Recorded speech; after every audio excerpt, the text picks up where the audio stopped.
Robot Talk is the podcast that sits down with robot enthusiasts from around the world and asks them the questions you always wanted answered.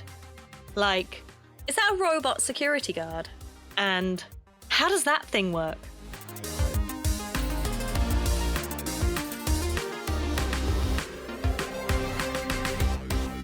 Hello everyone! Welcome to Robot Talk. I'm your host, Claire Asher, and this week's episode is all about industrial mobile robots and how these versatile, autonomous machines can be applied to a range of challenges, from inspection and maintenance to logistics and security. But first, I'd like to remind you that you can send in your questions for my future guests, either by contacting us on social media.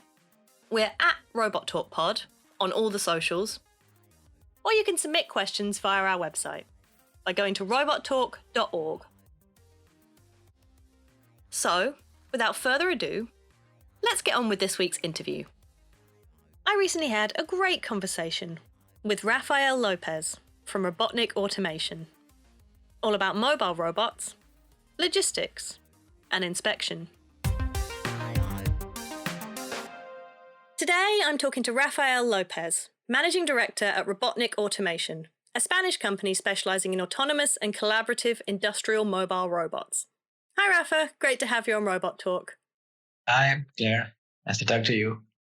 So you co-founded Robotnik in 2002 with the aim of designing and building industrial and service robots. So what inspired you to take this entrepreneurial leap? Yeah, you're right. So in 2002, we started Robotnik. We were two guys by then. It was my colleague, Roberto Guzman, and myself, the one who started it. He was professor by that time, professor of robotics, and I had just finished my degree on telecommunications engineering. So then I had a background on electronics and communications and wireless technologies and so. So we initially started Robotnik with the aim of serving the market of industrial automation and industrial robotics. But then, just little by little and step by step, we move towards mobile robotics and mobile handling.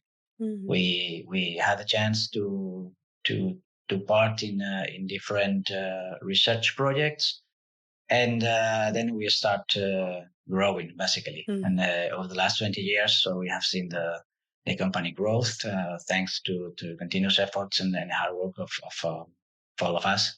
And it's worth to mention as well that since last year, actually since January 2023, we belong to URG, to United Robotics Group, which is a German group, a German ecosystem that brings together some service robotics companies with expertise in hardware and software. So to try to bring a complete robotics experience into the market. Mm-hmm. Yeah, it's fantastic that you've been so successful. Obviously, a lot of startups don't succeed, so it must feel wonderful to see your company kind of grow and blossom in the way that it has. Yeah, actually, we started too, so we are more than 80 now. So it's wow. It's we are really proud of it. And it must be quite a kind of scary and also, I guess, exciting thing to start your own company. Yeah, it is. But you know what happens by that time? We were young. We were nothing to lose. As you know, it was not really a big investment. We hadn't not much money then, but we asked for some investment partners. And at that time, and so I would say that it was not so risky. Mm-hmm. Like 21 years ago. Yeah. So it's sometimes and you look at the past and you see all the things we've done, and because it was really actually a garage, the place which I started. We kind of a nice and beautiful and huge building right now. So so it's but it's a lot of effort, a lot of work underneath until we achieved this this point where we are now.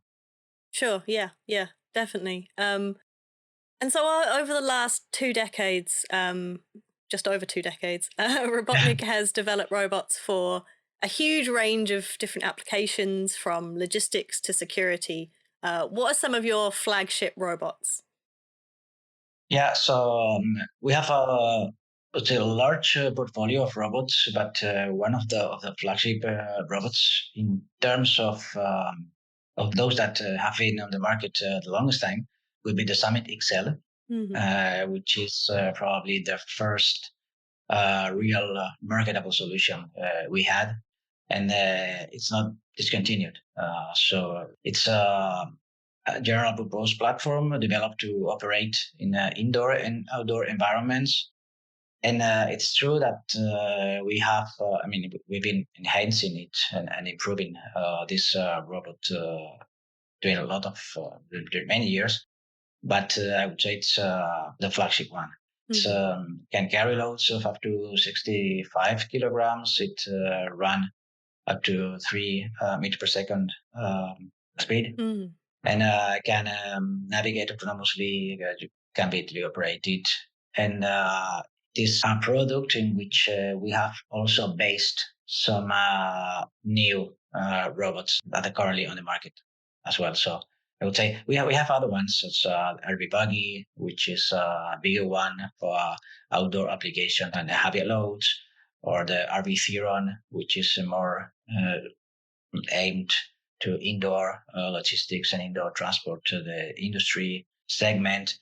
But yeah, probably the Summit XL is the one I'm personally most proud of. Sure. And can you kind of briefly describe what the Summit XL looks like?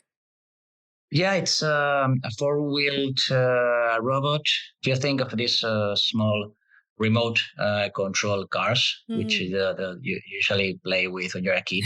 Yeah. So it's a bit larger. So it's about 50 kilograms, like 60 centimeters, and half a meter long, and in height as well, half a meter height. And yeah, it's plenty of different sensors you can mount on it. You can mount GPS stations, cameras, pan tilt, zoom, video systems, and of course, plenty of lasers for security, for navigation, and for localization, for positioning indoors, outdoors. And basically, it's a Ford motor robot, and yeah, plenty of capacity with autonomy of more than 8 hours. Fantastic. Yeah, it sounds very versatile. Is there a particular use case you see this robot being applied to most often, or is it really varied? No, it's a very varied, but it's usually used for gathering information on the environment. You know, gathering data, and it doesn't matter if data is I don't know, 3D cloud of the environment of the data, is the heat, temperature. So if it's heat, if it's temperature, if it's humidity, it doesn't matter. At the end, it can carry a lot of loads and devices. So it's more an issue of what you mount on it, which is the final intention of the application you want to do with the robot, rather than a concrete segment. Yeah. And so you've also been involved in several European research and development projects where mobile robotics has played a key role for logistics. Can you tell me a little bit about some of these projects and their results? Yes, sure. Since 2004, approximately, we have participated in more than 60 R&D projects, most of them the European framework. And we have currently like 25, 30 in progress. Actually, the R&D department in Robotnik is the biggest one, with nearly 20 employees there. And basically, this project provides us with the resources to be able to continue research into some cutting edge technologies and scenarios in which to test our robots that we would otherwise not be able to access.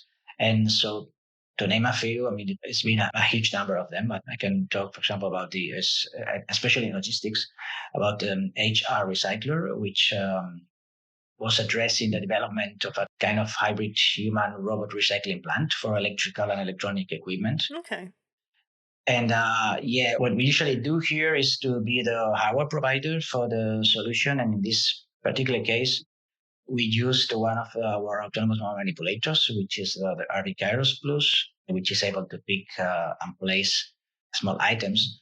And when we applied it in order to be able to grab disassembled components from different workbenches in industry and transport it either to the final destination for the processing or for a final processing area for the packaging station, or when it's a kind of example of this type of R&D project we perform. But there are many others. I mean, currently we have one of the latest one is called AI Prism, which is the aim is to provide kind of ecosystem for human-robot collaboration and cooperation in manufacturing work environments. So at the end, it's not giving direct results to the market, but it's a way to enhance our products and to create these new applications and the new technologies that will come in the next years. Fantastic. Yeah, I mean, it sounds really interesting and varied what you're working on, and I think the R&D department sounds like it must be a fun place to work. Yes, they think so too, but they are sometimes quite overloaded with work. Sure. Yeah. But yeah, it's not only about logistics. We have the scope of the areas in which robotics can perform something. It's huge. So it's we're talking about inspection, we're talking about maintenance, logistics, the agriculture, last mile delivery, autonomous manipulation, screwing, tightening. I mean, it's like it's so broad that there's always usually and luckily there's always an area which we can try and test our robots from the R&D perspective. Yeah, since I've been making this podcast, I've been amazed at how many different areas robots are being applied to. Yeah. And how much synergy there is in many ways between different application areas. Yeah. And it's sometimes I think that we really don't know which will be the end for this. I mean, probably there's no any. Yeah. And with the introduction and the boom of the AI in the robotic industry, which is opening many doors and making it easier, the programming and the access to the cooperation between humans and robots. And I mean, I'm not sure when it will be an end. I mean, I'm sure there will not be an end. Yeah. But I mean, there's every day and every week like new areas in which you see robots doing things and doing activities and making tasks which we probably had never imagined like 20 years ago. Yeah, absolutely. And so another real application that Robotnik is involved in is inspection and maintenance. So what are some of the biggest challenges in this sector, and what robotic innovations can help to overcome them?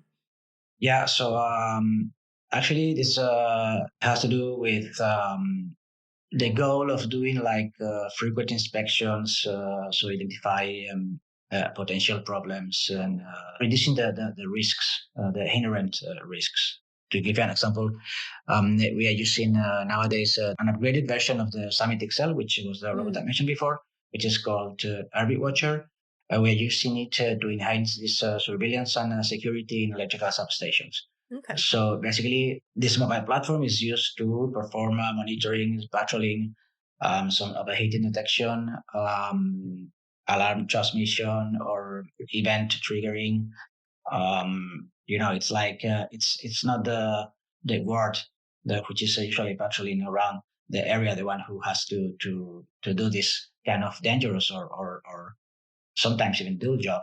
So it's so he can be quietly seated on a desk, just receiving what the robot is transmitting, and basically and communicating in real time with this relevant personnel. So it is one of the areas and one of the markets that we'll see that that there would be a big boom in the next years for this inspection and maintenance scenarios. Mm-hmm. I guess this means that the person who you just mentioned, who used to have to go in and do all these checks themselves, is now having to learn to work with robots in a way that they perhaps never imagined their job would involve. Yes, exactly. But I mean, it's not that at all that the robot is replacing this person. It's rather than that this person is having a more specialized and a better job rather than going and just measuring the temperature of a bulb or wherever. He can be like really giving the context to that measures instead of doing the measures by himself. Herself. Yeah, that makes sense. Yeah. So it sounds like from the measurements you're describing that they're quite like sector specific. So the robot would have to be adapted depending on where it's going to be deployed. Yes. That's why it's so important in our case not to close the robot for a specific and very concrete application, rather to offer it as a kind of general purpose platform in which you can mount different sensors depending on the concrete applications you wanna tackle. So for example, if you in these electrical substations, you probably might need some type of visual device that needs to, or a thermal camera, for example, that you might not need in another application in which you don't need to measure temperature, for example. Yeah, I mean, this comes back to what we were talking about at the beginning about the kind of the versatility of the robots you design and how you can just mount different sensors and different appendages on them. Yeah, exactly. Yeah, so that's probably what makes us different from other developers that we provide like general purpose mobile platforms, so they can be adapted at the end for each concrete application. Yeah, a lot of the people I've interviewed on this podcast who work in industry are far more focused on one really specific kind of application area. So it's interesting to hear about this kind of more diverse, broader approach. Yeah. We're trying to do like that with this. Since we entered into URG, we are trying to do this with this concrete sector of inspection and maintenance. But we keep on having the rest of our portfolio like open to be customized for concrete things. I mean, and applications and activities and sectors. Yeah. Sure. Well, yeah, I will look forward to seeing where Robotnik's research goes next. Rafa, it's been great speaking to you today. I've been chatting to Rafael Lopez, Managing Director at Robotnik Automation. Thank you. Thank you, Claire.